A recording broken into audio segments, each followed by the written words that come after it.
a political side of it, and then there's the real story. There's a lot to unpack right there. It wasn't quite the interview I thought that was going to be. There's a reason for it. This will be officially my favorite podcast I've ever done.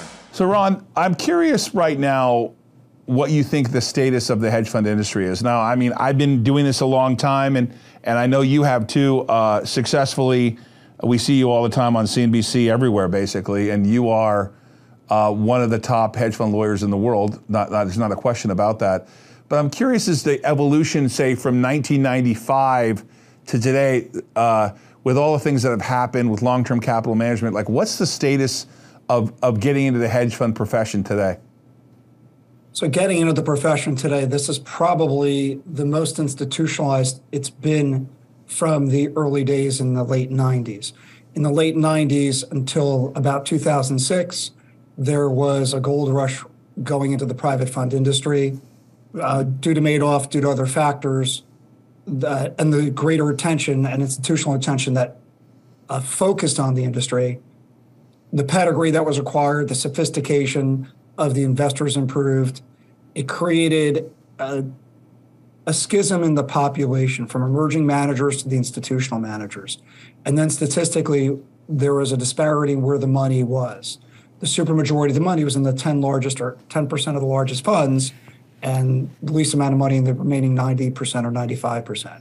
So that had an economic effect.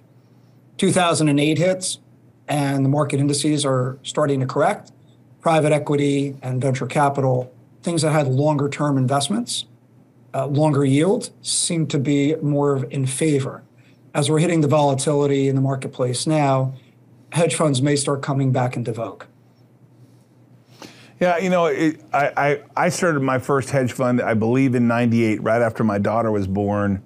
I was out on the West Coast with Strom Investments, and I started my own firm.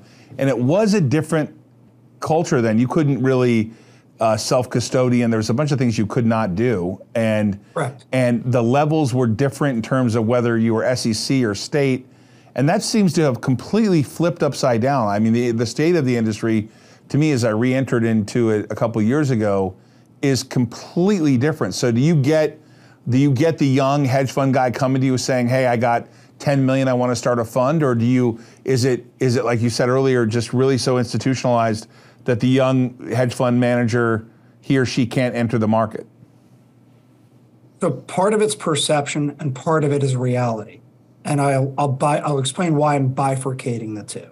If you go and talk to people in the institutional environment, they will tell you you cannot launch a fund unless you have several $100 million in assets under management.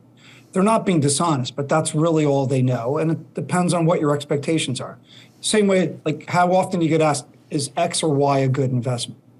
How do you answer that without knowing what the risk tolerances of the investor, what their ability to sustain losses, how long they intend to make the investment, what are their intentions and goals? So the same thing goes with that question that you're asking me.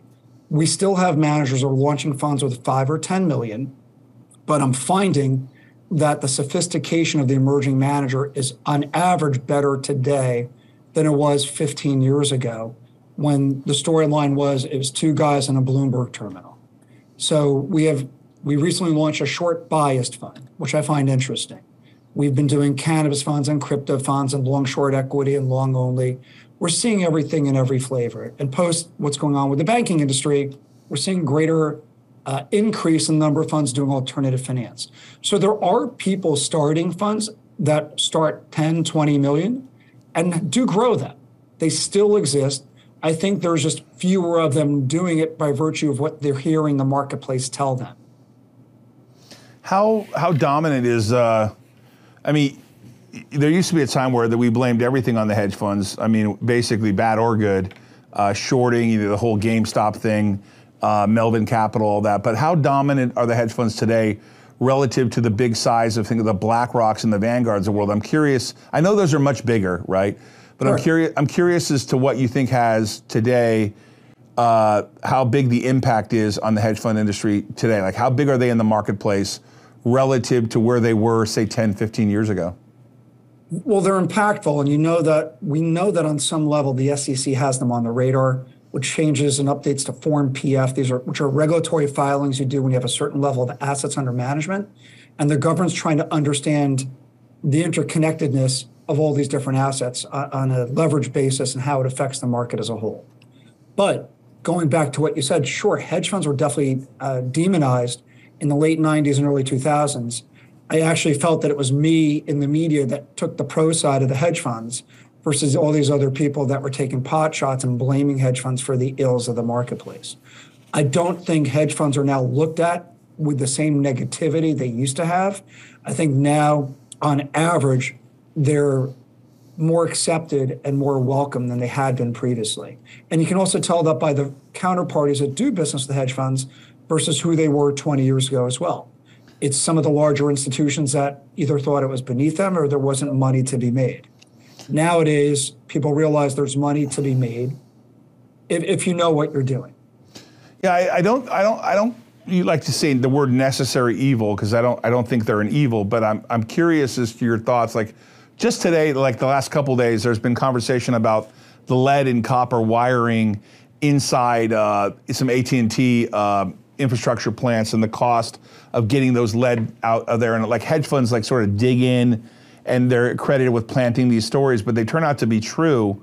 So I wondered if you could cross the line a little bit about whether they serve a purpose. I mean, sure. The reason I mean that is because obviously some hedge funds or short stocks, and they identify where there's weaknesses. I mean, they were pretty heavy in Bed Bath & Beyond. So I wondered whether you could give commentary on what purpose they serve. By the way, it's the same thing with Enron. It's the same thing with a lot of other companies or issuers that have had weaknesses in their business. It's first, hedge funds on average, if they're charging an incentive-based fee, the consumers, I believe, on average, expect that the manager is generating alpha. So that, yes, we're compensating for a share of the profits, but you're going to outperform other people. And so as a result, some firms, as you mentioned, some of the bigger shops become asset gatherers, and they're looking maybe for lower rates of return and lower risk. Not to say that there's always a correlation between risk and return, there isn't. But the hedge funds I know, and we'll go open kimono, because that's really the purpose of this conversation. I've never known hedge funds to plant stories, honestly. I've represented Whitney Tilson, who broke Lumber Liquidators. That story, he was on 60 Minutes, and I've known Whitney for over 20 years. His parents are missionaries. I can tell you personally, the guy's a do-goody, a goody two-shoes do-gooder who tries to do right by society. And I not only consider him a client, but a friend. He's representative of a lot of the people we work with that will find something and they will dig in deep and research. And they're not beholden to some other counterparty. They're not on the sell side. So they're not out there worried about putting out research and upsetting another client of their business. They have fewer conflicts in the marketplace, theoretically, would be the position I would take, than some of the larger asset managers that sometimes have to be a little bit more neutral or politically sensitive. So my experience has been the managers we've represented will really dig their heels in. They have pride in the research that they put out, pride in their conviction or positions they take in the marketplace and publicly. And it's do or die for them. And oftentimes they're eating their own cooking. They are an equally large investor alongside of their other investors. What do you take of Hindenburg? Now, maybe you don't want to comment specifically on Hindenburg itself, but it's a strange thing for, I know it's legal, but it's strange for me to see someone like, hey, we're short this stock, here's our research, here's why we think it's corrupt or a fraud. And recently I saw that with Icon, and I was like mesmerized with that they went after the holy grail of, Wall Street legends, right? But they did go after a lot of other people that it turns out some of the stuff is not correct. But this thesis that you're publishing research against a position you already have, I mean, can you talk about the legality at all? I know you're not giving legal advice, but like just in general, is that legal? I mean, I guess it is, right? Well, we'll go. I'm not as familiar with that storyline that I would feel comfortable enough to give you specifics to that. But what I would say is managers should take into consideration their public remarks in light of the positions that they've taken in the marketplace and having hard data to validate or verify the positions that they are taking versus soft data or an opinion. There is risk of allegations of market manipulation, engaging in material non-public inside trading, things of that nature. So it's something that, and the SEC is very vigilant on this about market manipulation, material non-public information, and trading on it. So an educated manager hopefully has dotted their I's and crossed their T's and spoken with their legal counsel, their compliance team, as well as created controls over sharing of that information within their own office and ring fencing or Chinese walling off some of that data. Well, we're all familiar with Ackman coming out against Herbalife and publishing, presenting his short thesis, et cetera. But I guess my question is, if you can't comment on them, it is perfectly legal to build a position effectively that's short against a company and then come out with research why you're short? As far as I understand, provided everything is accurate in your knowledge, yes. Wow. I've always been mesmerized by that part, Ron. I mean, there's been some really big public displays of being short with pretty hardcore research from Hindenburg that's been pretty amazing. It's just something I've read some of the research in general, and I mean, you can tell people spend hundreds and hundreds of hours really sifting through data and really going down to granular levels of detail and trying to put together their thesis. Right. So what's if you're going to enter the hedge fund business today, what's the barriers in your mind? I mean, it's become very institutionalized. Obviously, we're going to put up your information if someone wants to know about a hedge fund lawyer and a shop like yours that's obviously representing a lot of big people. You don't take the average guy anymore, right? I mean, when I knew you 20 years ago, you were already big. I got to assume that you're not just really available to the general public. Is the barrier too high for almost everybody now, or? First of all, from when you've known me, has my hair color changed? It's a Probably little. not. It's a little. No, not really. It's a little lighter, maybe. I don't know. A little lighter, but no. The reality is, no. We don't have a capacity constraint the way we've continued to grow the firm. We're agnostic to the amount of assets a manager launches with. I enjoy working with emerging managers and hand-holding them through the process. Right. So one of the facts that I've learned over the last 2.5 decades of doing this, and post-starting my career at the SEC where I used to prosecute money managers, was part of it is also having a long enough runway in running your portfolio.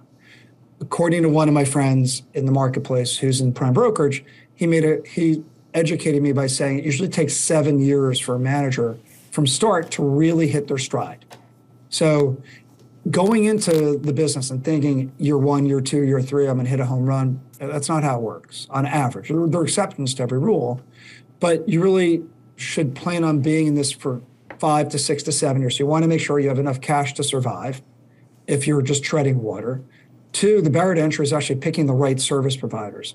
It is amazing how many people get bad guidance in the marketplace. And guidance takes all forms. Guidance in part is legally based, knowing the regulations, whether you have to register, knowing commercial terms on fees, liquidity, valuation, expenses. It's also understanding the business side.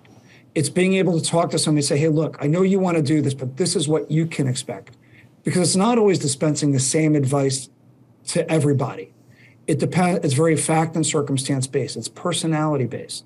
Some people might have infrastructure. You're going to give them slightly different guidance, and they may need less handholding than a single or 2-person business that's launching. They don't have the experience. It's educating them on all this misinformation in the marketplace.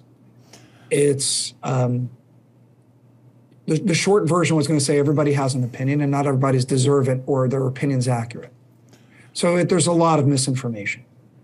So Ron, there is a lot of information about there, and it's funny you say about 7 years to really establish, making sure you have enough money and runway.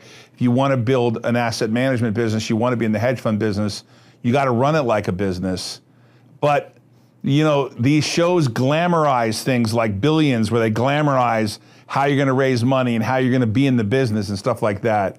How many times do you get these bushy-eyed people coming into your office saying, this is what I want to do? Because I got to assume that there is a lot of misinformation about how they're going to build a hedge fund business. Where would you go if you were, you know, if you were giving advice? Where would you go to learn that space in terms of understanding that? Is it working for another hedge fund? Is it because I got to assume it's just too difficult today. So interesting, like going back to what we started speaking about earlier about people launching funds and how has it changed from 20 years ago to today. 20 years ago, yes, there was this concept, possibly get rich quick scheme by launching a private fund. Conversely, the stories now about all the burdens and hurdles of launching your own business and how hard it is, which has led to the advent of all these multi-strat managers like Citadel and some of their contemporaries who are bringing managers in and paying them fairly close to what they might have earned had they gone out on their own, so they don't have to deal with their operations or risk of raising capital. So the stories now are probably more slanted that it's harder to launch a fund than it was 20 years ago. To that end, I have a client who I really like dearly. I think I met with this guy on and off for almost a year, where he was going back to advice from his wife and me about launching a fund. And eventually he launched a fund, and he's close to crossing $1 billion now. Wow. In about 3.5 years. So it's actually the opposite. It's more people are afraid to launch it. They hear about all the risks, all the hardships. And as you said, it is a business. Most of these people have not run a business. They may have run a portfolio, depending on their pedigree, or they may have come to it from another perspective. Doctor, lawyer, depending on the strategy, to somebody in technology, right? As we deal with AI and quant trading as well, or crypto. Crypto attracted a whole new cadre of inexperienced, on average, non-Wall Street related people who really had a complete disparate view of how you and I were sort of brought up. If you're going to get into the space to the degree you have the ability to, learning from being around it is the best education you can get. It's trial by fire. It's like an apprenticeship, and learn from people that are smart. And it's more about what you learn, in my mind, than what you get paid at those jobs. It's being around the right people in the industry. It's sort of, cutting your teeth. But as I said, picking the right service providers really, it's like a marriage. You mentioned that you met your wife while you were at Strong. Your relationship with your wife has influenced your life in many ways that you know, many ways that you don't know. I'd say the same thing with service providers. They can help you look at the glass half full, half empty. They can warn you of statistically what are the road bumps that you need to watch out for. Who are the right service providers? Not every auditor, administrator, third-party marketing firm, prime broker, introducing broker are the right fit for every place. And it's not just where you are today, it's where do you want to be. It's like the 1 year, 3 year, 5 year plan as well. If you come to me and I just do what you tell me to do, I failed you. My job is to listen to what you want to do, understand what your goals are, and then help educate you of what you want to do helps you achieve your goals, and warn you of the risks so you go into it eyes wide open. I want to transition to the Archegos scenario, and that was, I think I said the name right, and that was really dramatic, where he had the same positions kind of leveraged up with different prime brokers. And so after that blow up, which was the quickest decline of being worth about $20 billion down to zero I've ever seen, that may have been the biggest and fastest blow up I've ever seen in my whole life. And I remember starting my career in July of '98, right as the long-term capital management with Russia situation happened. And every few years, there's always this blow up somewhere and someone that's got themselves leveraged up. But I wondered what your thoughts and reflections are on the Archegos blow up, which was so dramatic. I was curious as to what it's also done to the industry. I just think that the counterparties have to assess risk better. It is step one, and there are people that probably do not do their job as well as they could. It goes back to like Silicon Valley Bank and all these other issues. What the common thread is poor risk management.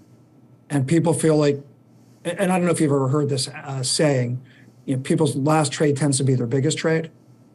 So you do a couple trades, you're crushing it, you keep increasing the size of trades, you keep doing well. So you just think I'm going to enhance my upside by increasing my size of the transaction. It's just bad risk management. Yeah, not trying to kill the conversation. No, listen. I'm a guy who's, we when I met you the second time, my fund had failed in in 2008, 2009. Really bad blow up there, and we've since grown the assets of the whole firm, not the hedge fund business, but the whole public firm to around I think 100 million private and about 520 million or so public. And I know the scenario. You if you don't manage that risk, you cannot foretell what's going to go wrong or what's going to go right. By the way, it's the same thing at a law firm. I feel like part of my job is being a pit boss at a casino on some level, in the sense that we have to extend credit to clients. And sometimes that credit can grow to a staggering number of services that haven't been paid for. And I have to assess and have that conversation. So it's every business has some form of risk management or diversity of clientele, right? There's a theory that 20% of your clients give you 80% of your revenue. And there were times in the history of running the law firm, it's no different than if you're running assets. If you have lack of diversity of your investor base and one of your clients is 70% of your assets, you're taking on risk that way, not just portfolio risk. Or do you have redundancy built into your operations? Are you doing this in-house or are you outsourcing? There's also a bell curve with regard to internalizing and externalizing services provided in the asset management space. It used to be looked upon negatively. Now it's become more accepted that you can outsource compliance, that you can do outsourced trading and minimize your operational risk if you're in the asset management space. What do you think about the hedge? I'm not going to ask you specifically about the SEC. How about just the state of regulation around, I guess I am going to delve into the SEC a little bit. You do see this weird, XRP ruling where it isn't a security, but then it was to some people. They sold to institutions. I was just commenting on it earlier today. So I found it fascinating, but obviously confusing. Yeah. Okay. So to me, I read most of what was going on there. The opinion was pretty thorough. But at the end of it, it can be a security, but then some of it's not a security. Does that provide us any clarity? So it goes back to a case the SEC brought, SEC versus Howie. And in it, there's a 4-pronged test in determining if something is a security. And in connection with that currency, depending on how it was sold, they came to the conclusion that they weren't trying to benefit from the efforts of others. So if it was traded on a digital exchange, or if it was paid to employees or consultants in return for services in kind, it's deemed that these people that were purchasing or receiving the digital currency were not doing it based on making money off the efforts of others, versus if you bought it directly from Ripple, you were buying it directly from Ripple, hoping that Ripple was going to make you wealthier based on how they ran the business. That's the concept. Yeah, it's the Howey test, and I'm familiar with it, but it kind of, in the crypto space, it's kind of turned upside down, because wasn't XRP selling from their own account and getting cash for what they were selling on a digital exchange? Weren't they issuing a security? It is. First of all, I will agree with you. It's confusing. 2, it muddies the marketplace further, because you have, we'll call it 3-part, maybe 4 parties. There's one party that's obviously disinterested, head in the sand.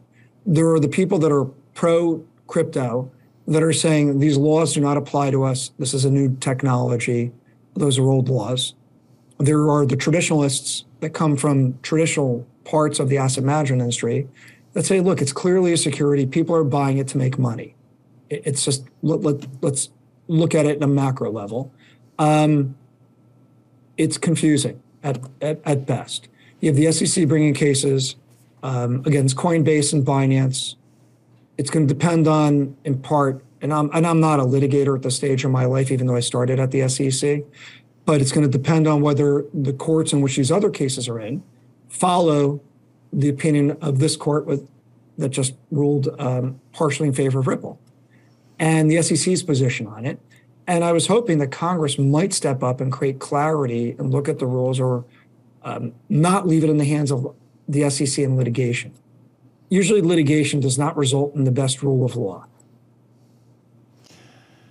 Yeah, you bring up the crypto space is just confusing to me in terms of one of the reasons we never really entered the cannabis space is because it's still federally legal. We're not going to be the test case for us buying a building and leasing it to someone. In fact, one of our properties in Wisconsin, a cannabis company wants to build a building and lease the space from us on a long-term lease, and my counsel's like, it's still federally legal. We're not doing it. It is, but you have the Cole memo. So I've actually done venture capital investing in the cannabis space, and we probably represent about 15 cannabis funds at least. Mm-hmm. You're right, it is a risk. And it depends on where you are in the spectrum of risk tolerance. There's a Cole memo which basically indicates that the Department of Justice is not going to prosecute cases on average if it's legal in the states in which the cannabis growth or sale occurs. That's why you have multi-state operators that have to build facilities in different states to comply with the law because they can't sell it or bring it across state borders. But more importantly, I would say from what's hurting that industry is because it's federally legal, people engaged in the cannabis business cannot deduct their expenses from their gross sales. And so they're paying taxes on a gross number, not a net number, which it takes away the competitive advantage. I mean, in my mind, I'm still waiting for the federal government to sort of wake up and say, look, pot's everywhere. You've got dispensaries popping up that are not licensed all over the place. So you have confusion in the marketplace for the consumers, and you have a black market that's huge. And you have the federal government not benefiting from federal taxes, adding more confusion. And what happened was, I think the marketplace has suffered with regard to the valuation of that industry because of the lack of the federal government to get off their hind legs and do something about it. And they're also missing out on revenue when we're worried about all these different issues that are tied to taxes. And the politics of it's sort of stupid because I can't figure out nowadays what the difference is between a joint and a beer. Yeah, that was well put. It actually gave me a little bit of clarity because I'm thinking to myself, so it being legal has actually created a bigger black market now because that you can possess it as a human being, and they don't know where you bought it at. So if you go buy it from someone on the black market, they're not going to pay tax, and therefore the person selling and paying the tax is getting hurt. It makes the law-abiding citizen who's in that industry is actually at a disadvantage, and probably economically, aside from the risk of being arrested and all the other related horrible things that come with that, would make more money if they were in the black market. And I don't know what the likelihood of being prosecuted in the black market is these days. Our puritanical views as a society in that regard is actually harming society. Imagine if they tax it, because then they could do more education about it. Because there's articles coming out, I think that 2 out of 10 people that engage in the use of marijuana are not engaging in a healthy use of it. It's the same thing with alcoholism. So we would be better served if we acknowledge we're not going to stop it. We should just grow up and realize people are using it. Let's legalize it. Let's create a framework at a federal level. Let's tax it appropriately, not put it at a disadvantage, so that we can have some regulatory agency that goes and checks the product and make sure there's not a problem. Think about fentanyl. I was sad, and I was on Facebook maybe a month ago, and a client of mine who I hadn't spoken to in a while, her son, who's in his 20s, she posted died. My reading and reading between the lines was he went out, got a joint or something, is laced with fentanyl, and died. If there were a more legitimate marketplace for him to go to, it's going to happen one way or the other. Now, maybe there's a percentage of the people that are using cannabis in states where it's legal, but in my mind, I'm not going to let the tail wag the dog. And then I also think of people as they age. a close friend of mine who's a co-investment partner of mine, who's in the asset management space previously. His mother lives in a retirement home. And when he said he'd go and visit her, all these other older people were saying, where can I buy edibles? Not because they're trying to get high, they're trying to deal with joint pain and inflammation of their bodies. And so I think as a society, we're really doing ourselves a disservice by not acknowledging this is an issue. It's not our place to say you should or shouldn't. Maybe we can, obviously, by saying you have to be 18 or older, put some boundaries to it.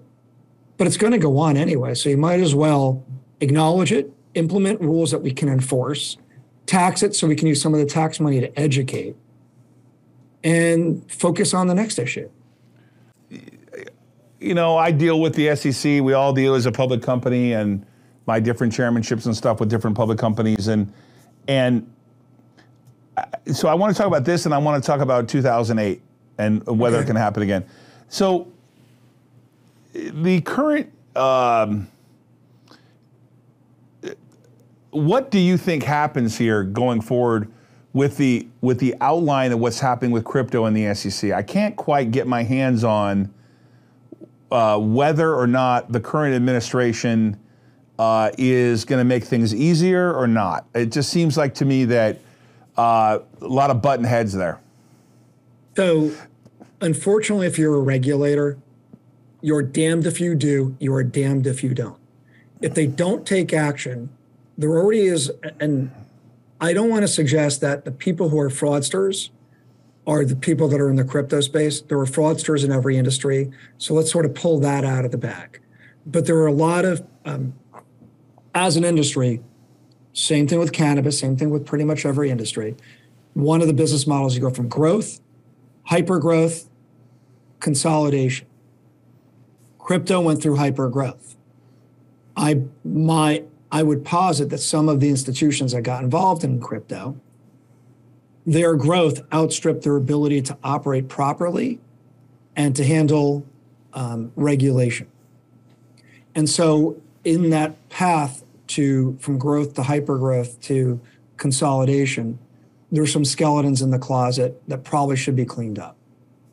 2, there's so much confusion and it became such an enigma in the marketplace that it's hard to go anywhere and not hear somebody talk about some crypto that they're taking a bet on.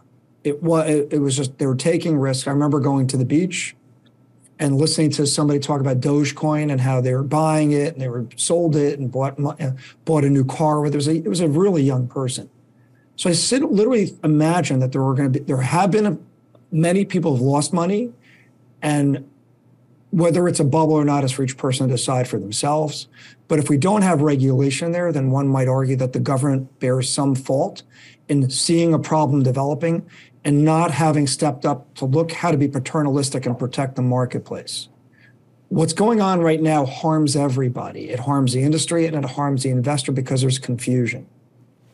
The reason why material non-public information, the enforcement of it, is really important to the capital markets in the United States, because it reinforces the concept that we've tried to create an even playing field where you're disadvantaged far less here than you might be in other marketplaces where things might be subject to greater manipulation.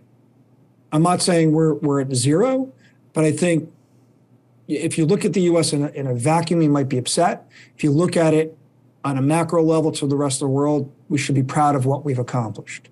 So I look at crypto as something that, unfortunately, it's one of the many things, but something we need to focus on as a society with regard to implementing regulation to create clarity and to create a guide path. It's sort of like the FDA. You name the subject matter, or flying, aviation, all these different things. The rules, there's a balance of the right amount of rules.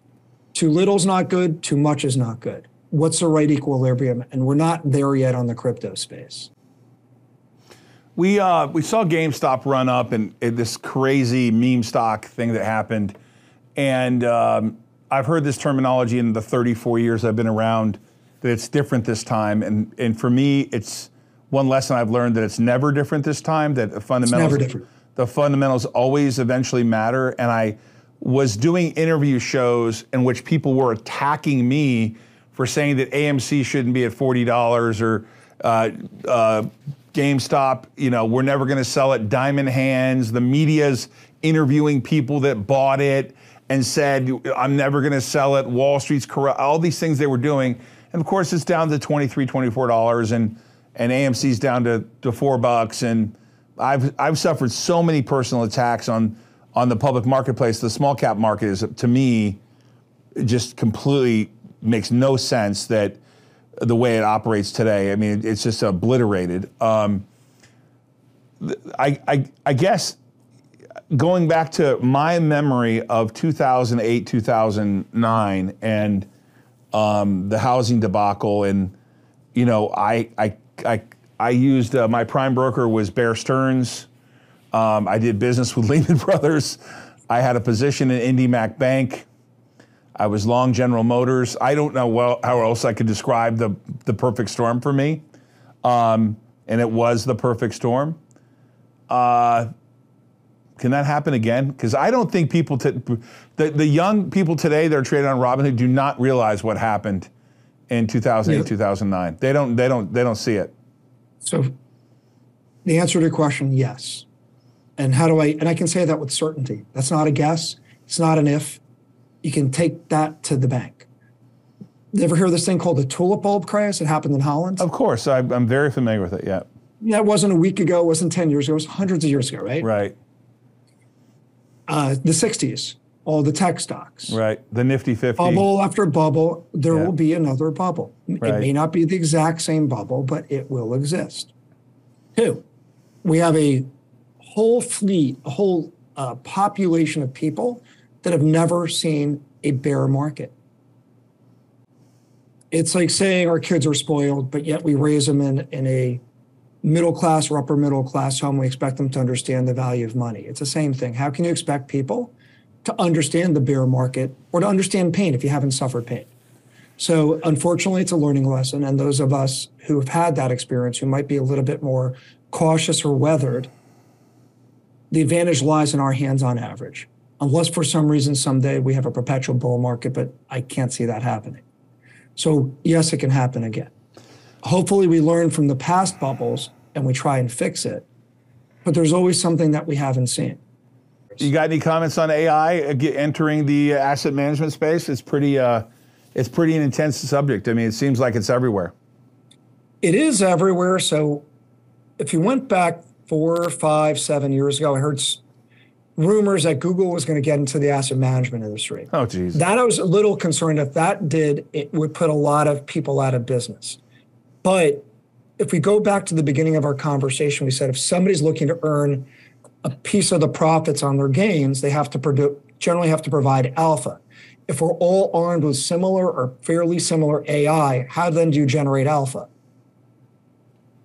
And then the question is it going to really be applied to small cap, thinly traded? There's going to be exceptions to everything. There always are. The one maxim is that there's an exception to everything. So in my case, in my book. Yep, you guys. What are your thoughts on that, by the way? Yeah, I think that the average person, this is really my thoughts over 34 years. And I see people's comments about owning part of my public company, and I do a transaction. They accuse me of everything under the sun, and they don't realize that I realize that they don't really know the law. They don't really know what they're doing. They don't understand how public companies get financed, and they write, I'll put the guy in jail. He shouldn't be able to do what he did, like filing an S1 or an S3 or a shelf or an ATM. They don't really understand it, and no matter what you read, even the public filings, I realize over a period of years that the vast majority of people investing don't do the work. And so I've told my family and my friends, I tell them all, I said, if you're going to buy a stock, you're completely speculating. If you put in the market what you expect to lose, because you don't know what you're doing. I personally feel like people should just buy the S&P 500. It self-corrects every year. If you put it in over time, if you're not going to be an active guy or girl who's going to pay attention to why you own something, if you can't explain why you own it, and you're just speculating and gambling, I don't think you should be in the market. I think you should be in the S&P, and I think that's the vast majority of the people should do that. So when I look at the asset management business itself, I think, well, there is a place for stock pickers. There are a place for human beings to do the work. But AI is a different animal. It is able to do things that I have been blown away with, and I think it's here to stay. And I bet that asset managers are going to just implement AI in the way they do work, and it's completely fascinating to me. But isn't it? But wouldn't you think it's more of a tool than an end all? So it's not like a perfect black box where you just set it and forget it, and you go to the beach and let it run your portfolio. Mm-hmm. Because human conviction, there's some value in it. While there's a liability in human conviction, and we're all overconfident as a people. Sure. I cannot imagine it's a cure-all to everything asset management or writing. There was an article I was fascinated with. There was a law firm that used ChatGPT to write a brief as a plaintiff. And the defendant went to court to say they tried to argue against the brief, and they looked up the cases, and the cases that ChatGPT put in the complaint do not exist. And it ended up coming out that the law firm that used AI to write the brief never double-checked it. I mean, they were raked across the coals, and they were fined. They didn't lose their license, from what I recall. But it just shows where things go wrong. Oh, it's a tool, but it's not an end all. Would be. Oh, you're right. You're right on about that. Listen, those of you who are watching this, obviously, I've been in the hedge fund business for a long time. I've known Ron a long time. And in the early days, he was willing to answer questions for me. If you're going to get in the hedge fund space, you should get a hold of Ron, but be prepared to have a plan. He just talked about being prepared to enter in that space 5 to 7 years, set aside to make sure you can stay the course. We're going to put Ron's information up. We're going to have him back. Ron, we appreciate you being here. I've always known you as the ultra hedge fund guy, the ultra hedge fund lawyer. So those of you out there, he's a New York lawyer, very smart. I always think you should hire the best people to do the work. Ron, thanks a lot. Todd, hopefully when I'm in your state, I'm going to look you up so we can go grab a meal or a drink. Yeah, come to Vegas, my friend. See you later.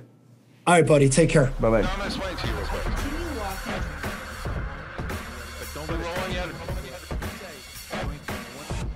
There's a reason for it. So I did get that right.